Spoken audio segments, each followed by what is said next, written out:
누리죠. 죄악된 세상에 속해 주었네. 주인자 먹이고 병든 자를 고쳤네. 저런 안된 골고사 이제 길 가게 하소서. 아멘. 디베리오 황제가 통치한 지 15해 곧 본디오 빌라도가 유대의 총독으로 헤롯이 갈릴리의 분봉왕으로 그 동생 빌립이 이두레와 드라곤의 지방의 분봉왕으로 루사니아가 아빌레네의 분봉왕으로 안나스와 가야바가 대제사장으로 있을 때에 하나님의 말씀이 빈들에서 사가랴의 아들 요한에게 임한지라. 요한이 요단강 부근 각처에 와서 죄 사함을 받게 하는 회개의 세례를 전파하니 선지자 이사야의 책에 쓴 바 광야에서 외치는 자의 소리가 있어 이르되 너희는 주의 길을 준비하라. 그의 오실 길을 곧게 하라. 모든 골짜기가 메워지고 모든 산과 작은 산이 낮아지고 굳은 것이 곧아지고 험한 길이 평탄하여질 것이요 모든 육체가 하나님의 구원하심을 보리라 함과 같으니라. 아멘. 기도하겠습니다. 은혜가 충만하신 하나님, 이 주간 종류의 성령을 충만하게 하시고 하나님의 말씀을 전할 때에 주의 은혜와 능력을 갑절로 더하여 주시옵소서. 예수님 이름으로 기도하옵나이다. 아멘. 교회력으로 지금은 강림절입니다. 강림절은 대림절이라고도 합니다. 강림절의 절기는 기다림의 절기입니다. 그래서 다시 오실 예수님을 기다리는 절기이기도 하고 또 성탄절을 준비하는 절기이기도 합니다. 초대교회 성도들은 마라나타, 주여 오시옵소서라는 신앙 고백을 담은 인사를 성도들 사이에 서로 나누면서 주님이 오시기를 바라는 소망을 함께 공유했습니다. 우리가 이 강림절에 기다린다라고 하는 것은 희망을 품고 산다, 그런 것을 의미합니다. 기다리는 사람은 희망을 가진 사람입니다. 희망을 가지고 있기에 기다릴 수 있는 것입니다. 그런데 예수님께서 오심을 기다리면서 오신 예수님을 맞이할 준비를 하는 그리스도인들은 세상과 다른 희망을 가지고 사는 사람들이기 때문에 세상과 다른 기다림을 가지고 살아갑니다. 그래서 시편 27편 14절에 시인은 너는 여호와를 기다릴지어다 강하고 담대하며 여호와를 기다릴지어다 그렇게 말씀했습니다. 우리가 희망을 가지고 기다려야 되는데 어떤 희망이냐? 하나님을 기다리라고 하는 것입니다. 하나님께서 우리 삶에 개입하시고 하나님께서 우리에게 찾아오시기를 희망하면서 그때를 기다리라고 노래한 것입니다. 이스라엘은 바벨론에 의해서 나라가 망하고 난 후에 독립국가를 세운 적이 없습니다. 왜냐 그러면 그 나라는 이스라엘은요 길목에 있는 나라예요. 길목.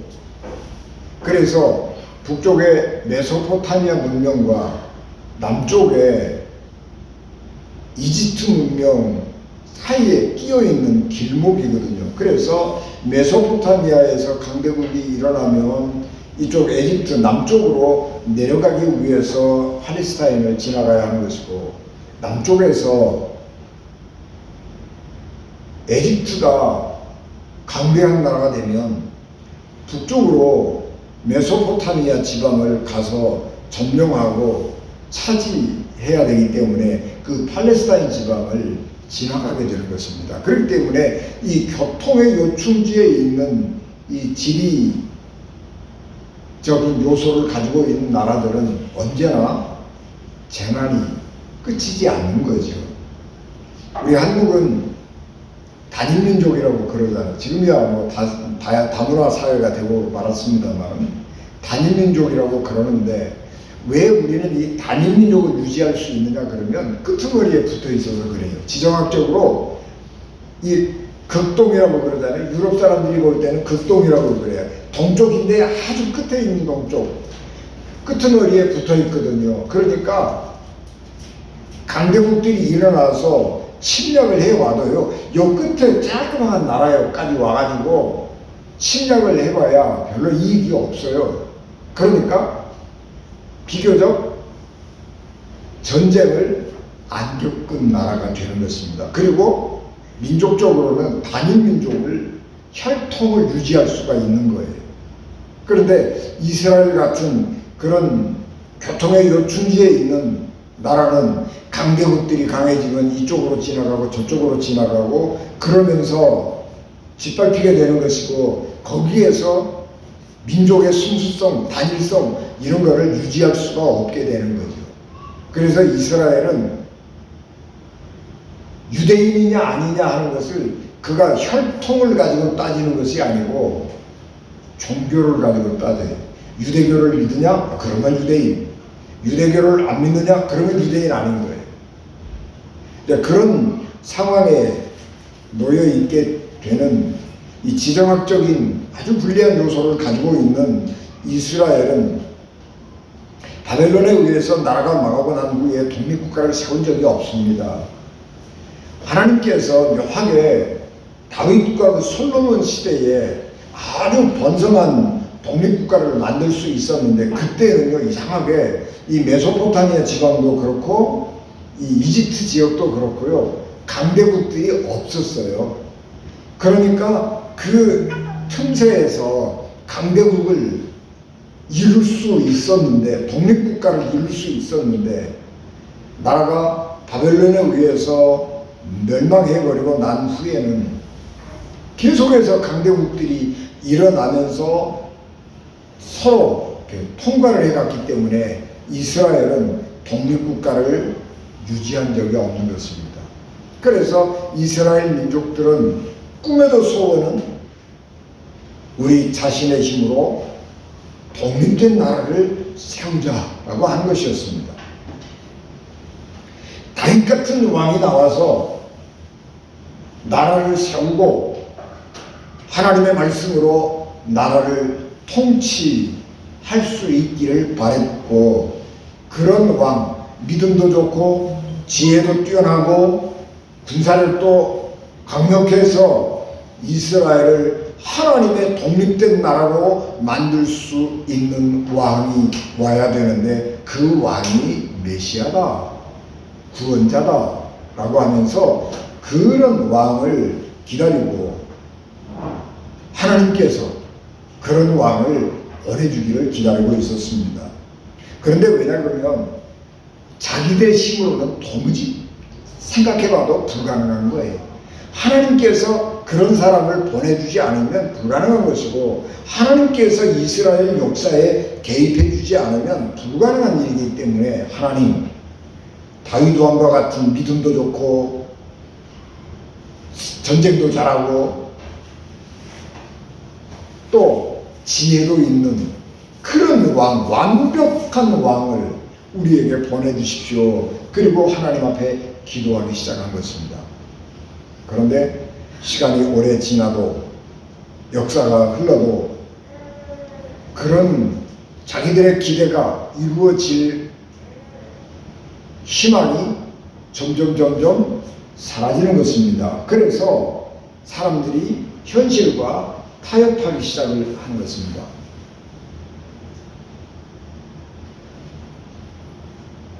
사두개인들은 철저하게 현실주의자가 되어서 야, 우리가 죽은 다음에 부활이 뭐가 있겠느냐, 사람이 죽으면 그만이지, 그렇게 생각을 하고 현세에서나 권세 누리고 잘 살아보자 그러면서 현실 정치 권력을 추구하고 그 권력과 야합했던 사람들로 변질되어 갔습니다. 바리새인들은 겉으로는 하나님을 잘 믿는다고 하면서 율법을 잘 지키며 산다고 하면서도 그들의 진심은 탐욕으로 헐의식으로 가득 차 있었습니다. 그래서 겉으로는 사람들에게 자기가 믿음이 좋고 하나님을 잘 섬기는 것처럼 보이지만 사실은 그 속에서 그 믿음이라고 하는 것은 점점 없어져 버리고 말았기 때문에 예수님께서는 그들의 그 내면을 보시고 회칠한 무덤 같다고 말씀하시면서 그들을 가장 강력하게 책망했습니다. 차라리 난 하나님이 없어, 하나님이 있다고 믿지 않아, 그리고 나가서 나쁜 짓 하는 거야, 그래 그렇다고 인정하자, 그렇게 얘기하지만 하나님이 계십니다, 하나님이 오십니다 그러면서 믿음이 좋은 척하면서 뒤로 나가서 자기의 믿음과 다르게 행동하는 것, 예수님은 그거를 굉장히 싫어하셨어요. 그래서 그렇게 행동하는 바리새인들에게 엄청난 비난을 퍼부으셨고 예수님은 이 바리새인들하고 굉장한 충돌을 하게 된 것입니다. 제사장들도 마찬가지였습니다. 제사장은 성전에서 하나님 앞에 제사를 지내기 위해서 오는 사람들에게 대신해서 성심껏 제사를 지낼 수 있도록 안내해주고 지도해주고 제사를 지내는 걸 도와주고 또 제사를 올바로 지낼 수 있도록 해주고 하나님의 말씀을 가르쳐주고 하나님의 말씀으로 축복해주고 죄를 죄 사함 선언을 하고 그래서 사람들이 기쁜 마음으로 돌아갈 수 있도록 하는 것이 제사장의 직분인데 하나님께서 메시아를 이 세상에 언젠가 보낼 것이라고 하는 희망이 점점 약해지게 되니까 그것도 권력이라고 생각하는 거예요. 그래서 어떻게 하든지 내가 이 성전 안에서 이 종교 권력을 붙잡고 영향력을 행사해야 되겠다, 그런 탐욕에 빠져버리게 된 것입니다. 오늘 우리가 봉독한 말씀 속에 2절에 보면 안나스와 가야바가 대제사장으로 있을 때에 그렇게 말씀합니다. 그러니까 우리가 얼른 생각하면 안나스 대제사장, 가야바 대제사장 두 사람이 서로 대제사장의 역할을 한 것인가? 이제 그런 생각을 하게 되죠. 그 당시에 대제사장이 두 사람이었나 보다, 그런 생각을 할 수 있게 되는 것입니다. 그런데 이스라엘이라고 하는 나라 조그마한 나라잖아요. 성전 해봐야 뭐 얼마나 크겠어요. 대제사장 둘이 있을 필요도 없어요. 그래서 혼자가 대제사장 역할을 하는 것인데 이 안나스라고 하는 대제사장은 자기가 대제사장이 된 다음에 대제사장 직분을 놓기가 싫은 거예요. 그래서 자기 아들 5명이 있었는데 그 아들들을 다 대제사장 시켰어요. 그리고 이 예수님 당시에 이 가야바라고 하는 대제사장은 안나스의 사위였어요. 그래서 이 안나스는 로마에 의해서 대제사장직에서 쫓겨났지만 계속해서 자기 아들을 대제사장 세우고 자기 사위를 대제사장 세우고 그러면서 그 종교 권력을 가지고 계속해서 영향력을 행사하면서 권세 부리고 사는 것입니다. 그래서 예수님을 체포할 때도, 예수님을 재판할 때도 이 안나스가 가야바 대제사장 자기 사위를 통해서 조종해서 예수님을 처형하는데 주도적인 역할을 하게 된 것입니다. 안나스는 대제사장으로서 순수하게 하나님만 섬기고 주의 이름만 높이는 그런 사람이 아니라 대제사장에서 벗어나서 음흉한 모략 권세가 됐습니다. 그래서 대제사장이 삼개인하고 달라질 바가 없는 것이고 대제사장이 분봉왕하고 달라질 바가 없는 것입니다. 그만큼 종교도 타락하고 있었습니다. 기다림의 시간이 길어지면서 희망이 성취될 것이라고 하는 희망이 사라지면서 정치인도 종교인도 지쳐서 현실 권력이나 이익을 추구하는 사람들이 점점 늘어가는 것입니다. 그때에 혜성같이 등장한 사람이 세례자 요한입니다.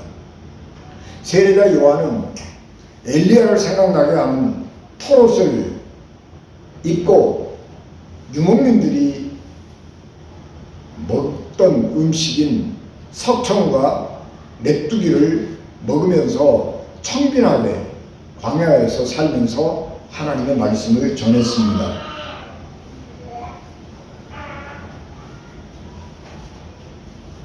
그런데 그가 하나님의 말씀을 전하는데 그 말씀의 권위가 얼마나 대단한 것이냐 그러면 지금까지 대단한 권세를 부리고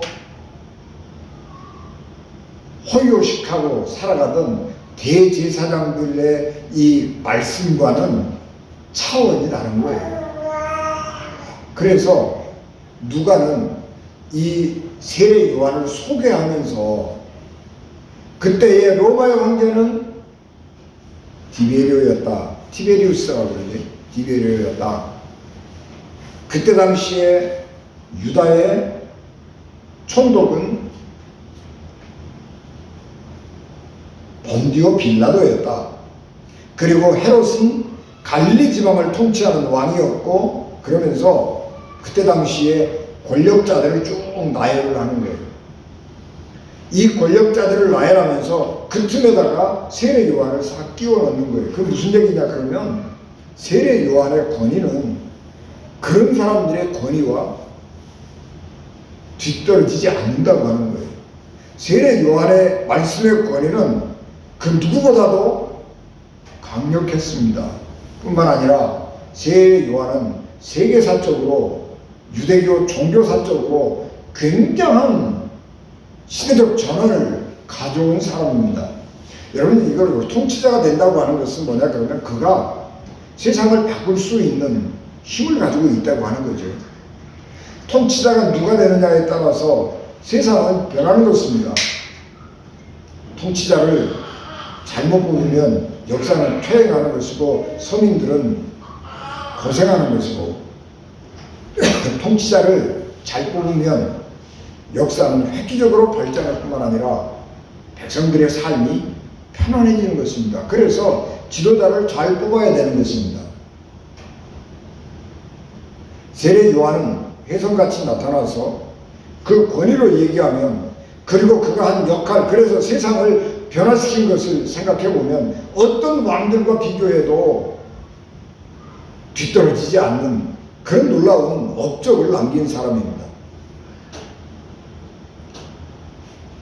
뿐만 아니라 세례 요한의 말씀의 권위는 하나님으로부터 받은 것이기 때문에 세상의 어떤 권세자들과 견주어도 뒤떨어지지 않은 사람이었는데, 거기다가 청빈하고 겸손한 믿음을 함께 가지고 있는 것입니다. 그래서 그 로마 황제들, 갈릴리나 유다 지방의 분봉왕들, 또 총독, 이런 사람들의 그 화려하고 권세를 부리면서 살아가는 삶과 세례 요한의 그 겸손하고 청빈한 삶과 비교해보면 이 시대에서 세례 요한만큼 민중의 지지를 받는 사람이 없다 하는 것을 보여주는 것입니다.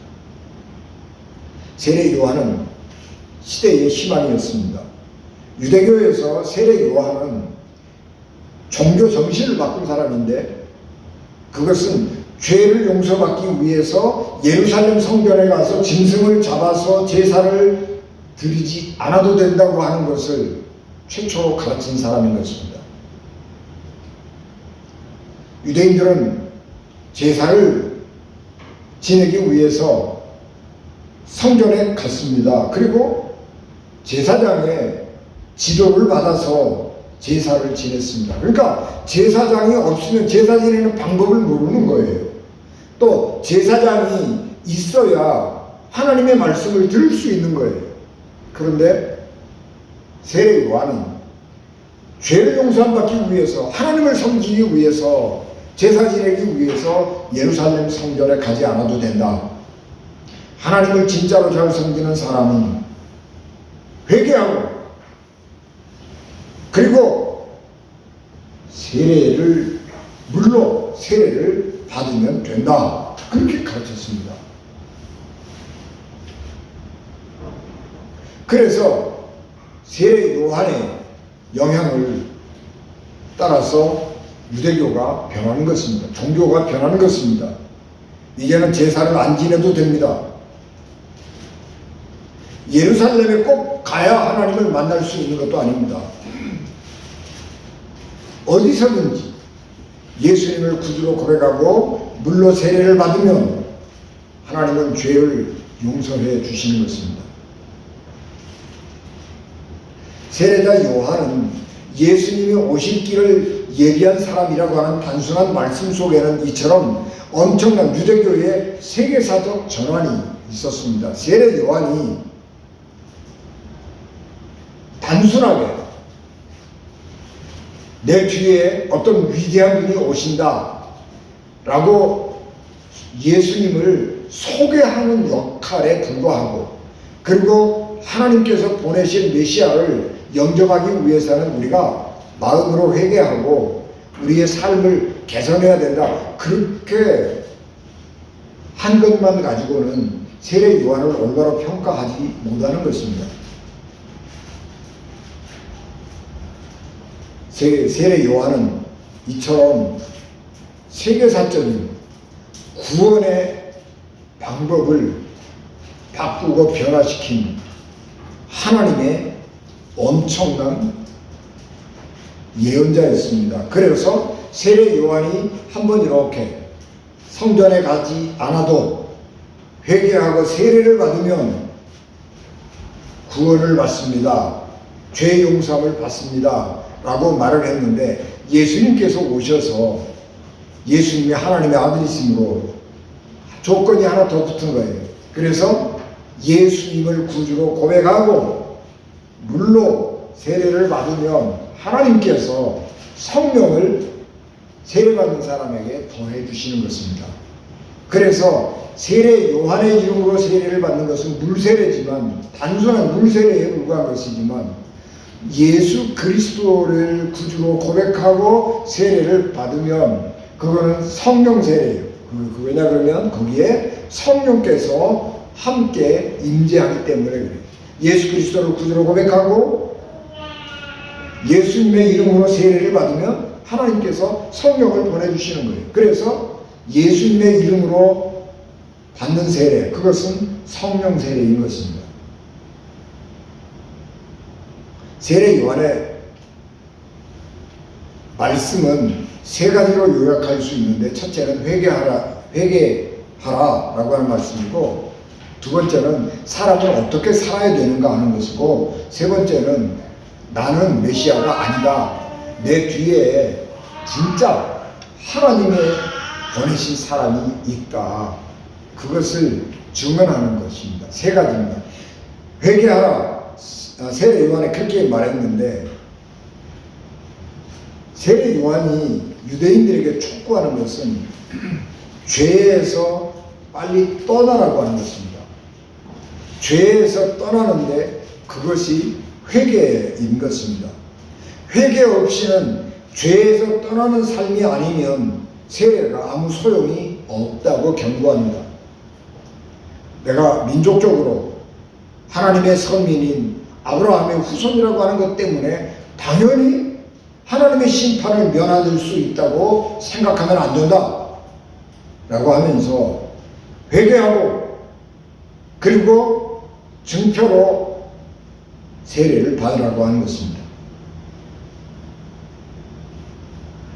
유대인들이 지금 보여주고 있는 종교 행태, 유대인들이 지금 보여주고 있는 삶의 행태는 독사보다 낫지 않다고 세례 요한은 독서를 퍼부은 것입니다. 회개해라 라고 하는 것입니다.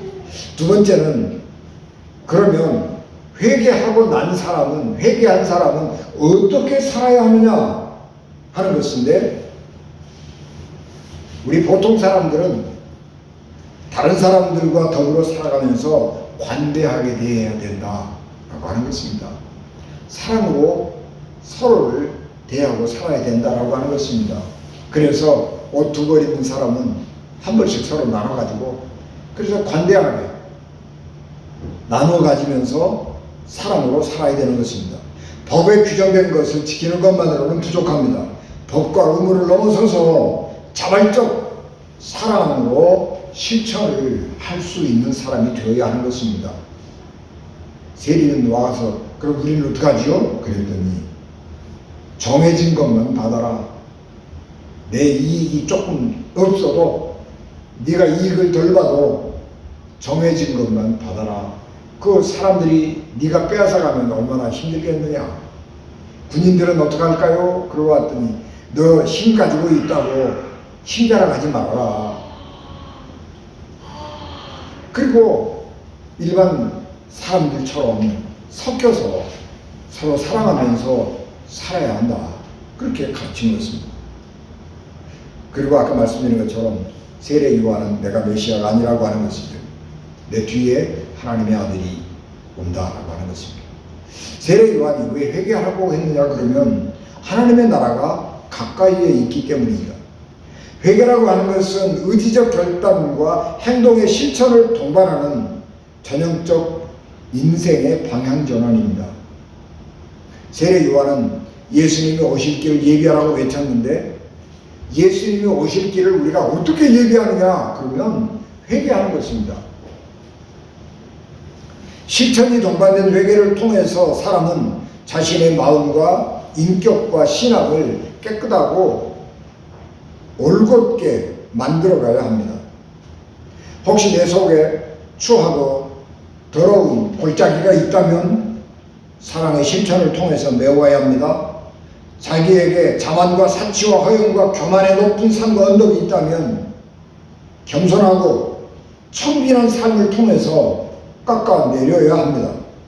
그래서 우리의 인격이 변하고 우리의 뒤틀린 마음이 올곧게 변해야 합니다.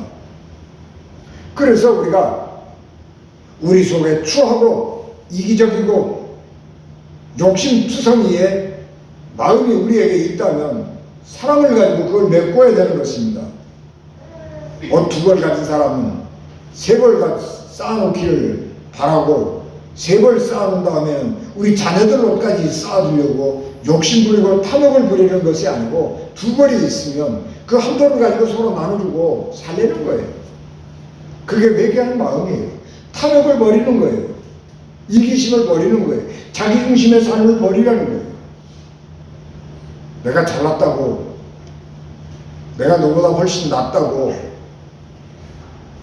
의시되고 교만하고, 내가 권력을 가졌다고, 내가 너쯤이야, 얼마든지 짓밟을 수 있다고, 그렇게 교만한 생각을 가지고 허영심 가지고 자기 명예 추구하고 이렇게 사는 사람들은 그거를 낮추어서 내가 얼마나 비천한 사람인지, 내가 얼마나 평범한 사람인지, 그런 것들을 깨달아서 낮추려는 거예요. 그래서 골짜기는 메꾸고 높은 산 그건 낮추어서 평평하게 만드는, 그게 회개예요. 그러면 우리 하나님은 그 회개하고 평평해져서 삐뚤어진 길이 반듯하게 되어서 거룩한 마음이 되면 그 길을 따라서 우리 하나님은 찾아오시는 것입니다.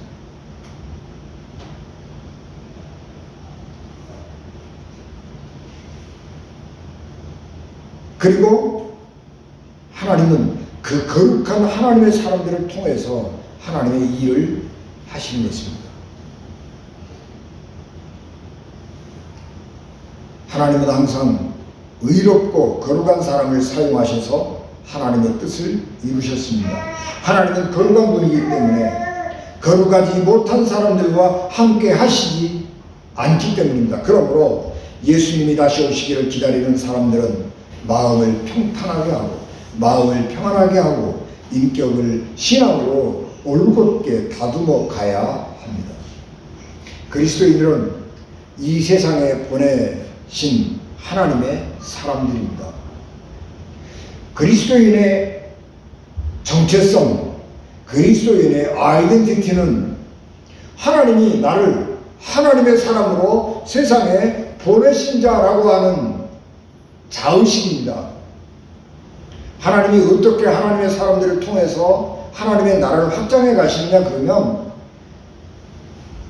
깜깜한 세상에 하나님을 알지 못하는 사람들이 온통 있는 그 세상에 하나님을 아는 사람을 하나를 그리 들여보내는 거예요.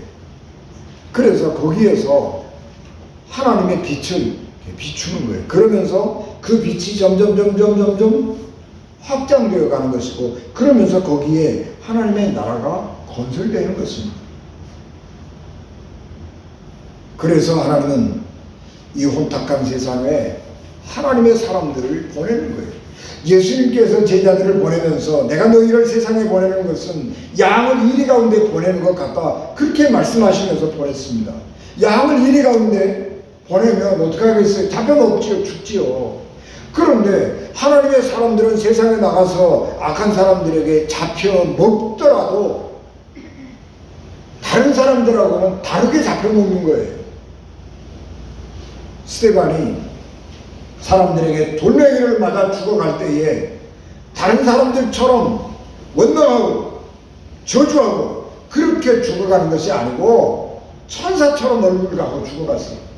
예수님께서 십자가에 달려 돌아가실 때에 수없이 많은 사람들이 십자가에 달려 죽었는데, 그때에 그 사람들은 신음하고 저주하고 욕하고 분노를 드러내고 그렇게 살았는데, 그렇게 죽었는데, 예수님은 십자가 위에 달려서 죽어가면서도 자기를 죽이는 사람들을 용서하고, 하나님 저들의 죄를 용서해 주십시오, 그리고 죽었어요. 그렇게 하니까 사람들이 죽어가는 사람을 보면서 저 뭐가 좀 다른데? 아니야, 저게는 분명히 뭐가 있어, 그렇게 생각하면서 사람들이 변하는 거예요.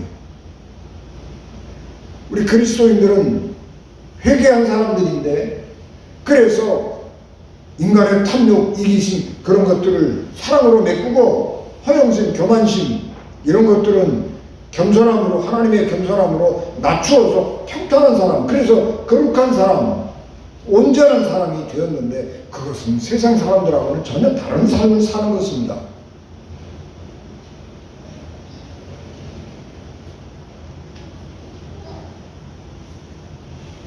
세상에 그런 사람들이 없어 보이죠.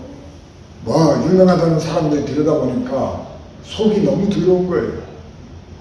거룩하다고 하는 사람들 속을 들여다보니까 그 속이 너무 썩어 있는 거예요. 그래서 희망이 없어. 종교도 썩어버렸고, 정치 지도자들도 썩어버렸고, 이 세상에 상한 곳이 하나도 없네. 우리가 그렇게 실망할 수밖에 없는데, 그때에 이 누가복음은 두 사람의 이름 없는 사람을 우리에게 표본으로 보입니다. 남자는 시몬이라고 하는 사람이고, 여자는 안나라고 하는 여자입니다.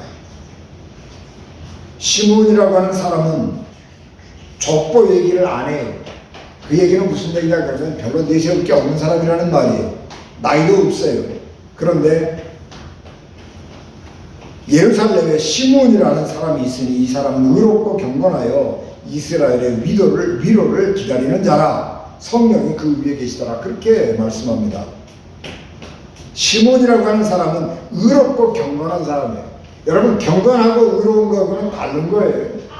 의로운 사람은 그 의의를 무기로 삼아서 다른 사람을 공격하고 다른 사람을 정죄하고 다른 사람을 죽이는 거예요. 정의라고 하는 이름으로 행해지는 폭력이 이 세상에 너무 많아요.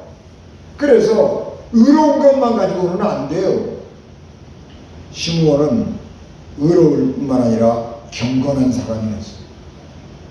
그래서 그 위에 성령의 임재가 있었습니다. 그 사람이 마침내 희망을 이루게 되는 거죠. 아기 예수를 품에 안고 하나님께 감사 기도를 드리고 하나님의 말씀을 예수님의 어머니에게 전해주는 거지. 여자 안나에 대해서는 조금 더 길게 소개합니다. 아셀 지파 바누엘의 딸 안나, 그렇게 소개를 합니다. 근데 이 안나는 선지자라고 말씀합니다. 아셀 지파 바누엘의 딸 안나는 선지자였습니다. 굉장히 믿음이 좋은 여자였죠. 그런데 이 여자는 결혼해가지고 7년 동안 살다가 남편이 죽어버렸습니다. 청산과부가 되었지요.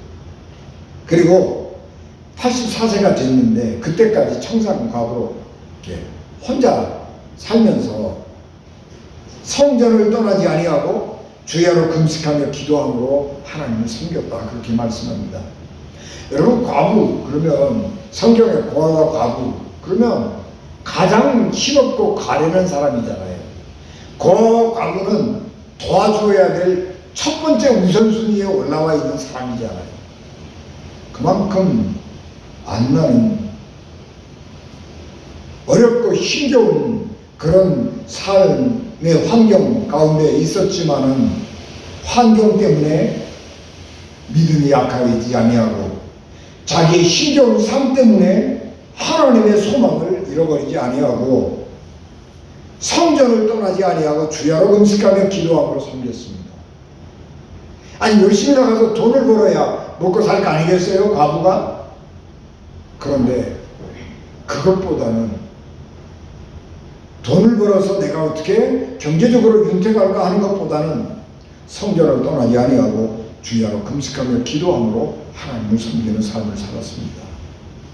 그래서 아무도 예수님께서 이 땅에 왔을 때에 예수님이 하나님의 아들이 왔다고 하는 것을 몰랐고 하나님의 아들 예수, 어린 아기 예수가 예루살렘 성전에 들어왔을 때에 아무도 알아보는 사람이 없었지만 놀랍게도 이 이름도 없는 필부 이 사람들이 하나님의 아들 예수를 품에 안고 하나님께 감사하고 내가 이제 하나님의 소망을 보았습니다. 이제 내가 죽어도 여한이 없습니다. 그런 감사 기도와 찬양을 하고 성전을 떠나가는 것입니다.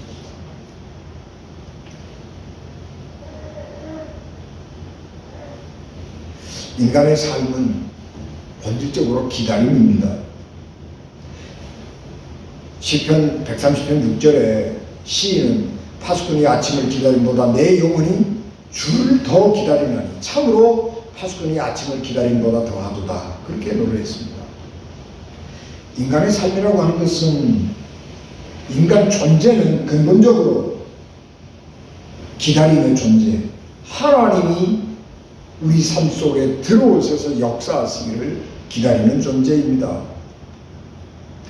예수님도 제자들에게 예루살렘을 떠나지 말고 내게 들은 바 아버지의 약속하신 것을 기다리라, 그렇게 말씀하셨습니다. 우리의 삶은 늘 기다림의 존재이고 그 기다림을 기다릴 수 있는 것은 우리의 희망이 크고 소중하기 때문입니다. 그러므로 우리는 기다리는 동안에 희망을 가지고 기다리는 동안에 우리의 마음을 회개함으로 가다듬어야 하는 것입니다. 우리가 회개해야 된다고 하는 것은 예수님 앞에서 회개해야 된다고 하는 것입니다. 회개한다고 할지라도 예수님 없이 회개하면요 자기의 모습을 진짜로 못 봐요. 우리가 예수님을 만날 때 우리 자신의 진짜 모습을 보게 되는 것입니다. 여러분, 내가 예수님하고 아니고 세상 사람들하고 저하고 비교해 보면요, 저요 나쁜 짓 한 적 하나도 없어요. 세상 사람들보다 착하게 살았으면 살았지 내가 왜 세상 사람들보다 더 나쁘게 살았겠어요? 사람과 사람을 비교해 보면요, 나는 절대로 나쁜 사람이 아니고요, 나는 절대로 죄인이 아닌 거예요. 그런데 하나님 앞에 서서 나를 보면 하나님의 말씀으로 나를 보면, 예수님의 말씀으로 나를 보면 내가 엄청난 죄인이라고 하는 것을 알게 되는 것입니다.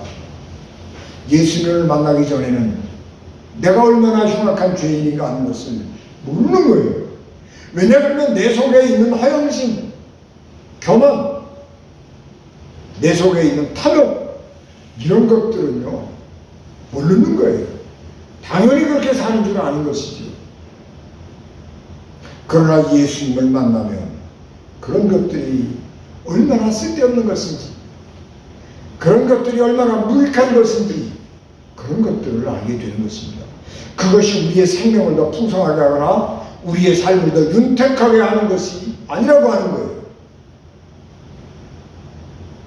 지난번 신문에 이어령 박사, 이어령 선생님의 그 책이 나왔다고 소개합니다. 이어령의 마지막 수업인가 뭐 그런 책인데, 이어령 선생님이 뭐라고 얘기하냐 그러면 내 인생은 실패한 인생이었다.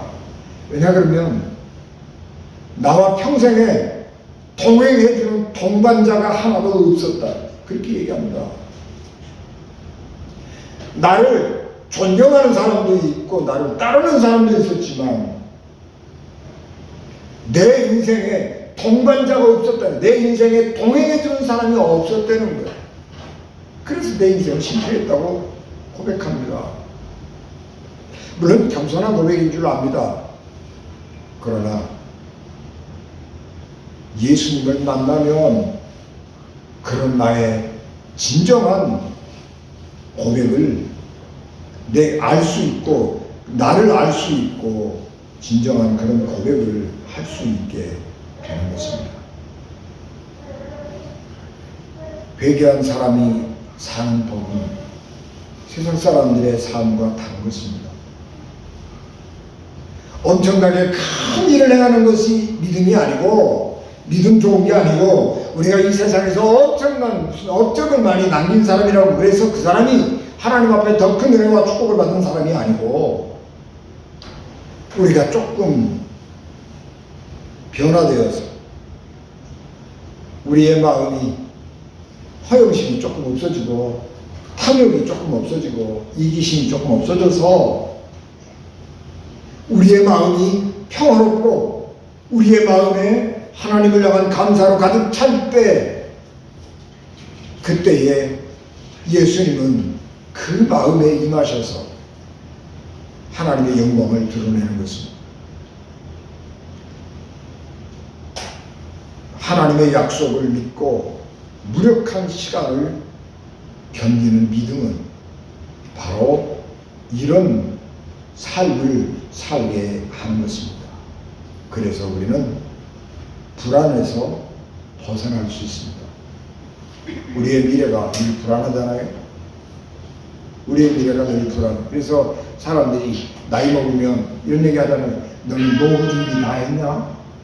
노후 준비 잘 해놨냐? 그건 물어요.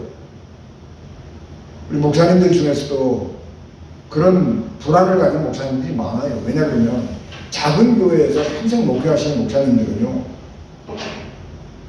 노후 대책이 없어요. 그래서 불안해요. 그것은 우리의 현실입니다. 그런데 우리가 회개한 믿음을 가지고, 회개한 마음을 가지고 하나님의 평강 안에서 살아가면 하나님께서 우리의 삶을 복되게 살게 할 것이라고 하는 것을 알 수 있는 것입니다. 여러분, 우리가 돈을 많이 가지고 넉넉하게 떵떵거리고 사는 것, 그것이 중요한 게 아니고요. 그것이 하나님의 축복만은 아니고, 물론 경제적으로 넉넉하게 사는 것, 그거 하나님의 은혜, 축복인 것은 분명하지만, 그보다 더 중요한 것은 그 돈이 없는데도 불구하고, 내가 별로 다른 사람들에게 내세울 게 없는데도 불구하고 내 마음에 걸림이 없고 내 마음에 기쁨과 감사가 넘치면, 그런 삶을 살아가면 그것이 더 큰 하나님의 축복이라고 하는 거예요. 여러분, 세상에 잔뜩 쌓아두고 높은 자리에 올라갔는데 불안하고 마음이 불안하고 평화가 없으면 그 무슨 복된 삶이라고 할 수 있겠어요? 아니에요. 내가 가진 것 없지만, 내가 특별하게 이룬 것 없지만 내 주변에 나를 사랑해주는 사람이 있고 나와 내 삶을 동행해주는 동반자들이 내 옆에 있으면 복된 것이고, 하나님께서 어느 곳에 가든지 나를 지켜주시고 보호해 주시면 나는 하나님의 사람으로서 살아가는 것입니다.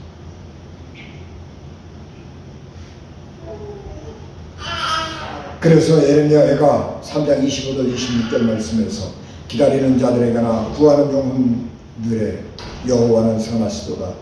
사람이 여호와의 구원을 바라고 잠잠히 기다림이 좋도다. 그렇게 우리에게 말씀하고 있습니다. 내게 주어진 현실에서 조용히 하나님의 말씀을 믿고 믿음으로 살아가면서 하나님께 영광을 돌리고 또 주님 오심을 준비하는 우리 언젠가도 되시기를 주 예수 그리스도의 이름으로 축복합니다. 기도하겠습니다. 은혜가 충만하신 아버지 하나님, 은혜와 사랑을 감사합니다. 이 낙하고 부족한 저희들 하나님께서 놀라우신 은혜와 사랑과 능력을 충만하게 하시고 우리에게 주의 평화를 더하여 주시옵시고, 우리가 하나님 앞에 나가서 우리 자신들을 돌아보며 회개하며 우리의 삶을 사랑으로 기다림으로 희망으로 살아갈 수 있게 도와주시옵소서. 예수님 이름으로 기도하옵나이다. 아멘.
지금은 교회의 머리가 되시며 길이요 진리요 생명 되셔서 우리를 하나님 나라로 인도하신 예수 그리스도의 은혜와 죄인들을 구원하시고 자기 아들을 십자가에 버리신 하나님 아버지의 극진하신 사랑하심과 성령님의 감동, 감화의 교통, 역사, 위로, 내재 주관하시니 예배를 마치고 돌아가는 사랑하는 성도들 생명과 가정과 기업 위에 그리고 자녀들 위에 피값으로 세우신 우리 언제인 교회 위에 지금부터 영원히 함께 하시기를 간절히 축원하옵나이다. 아멘.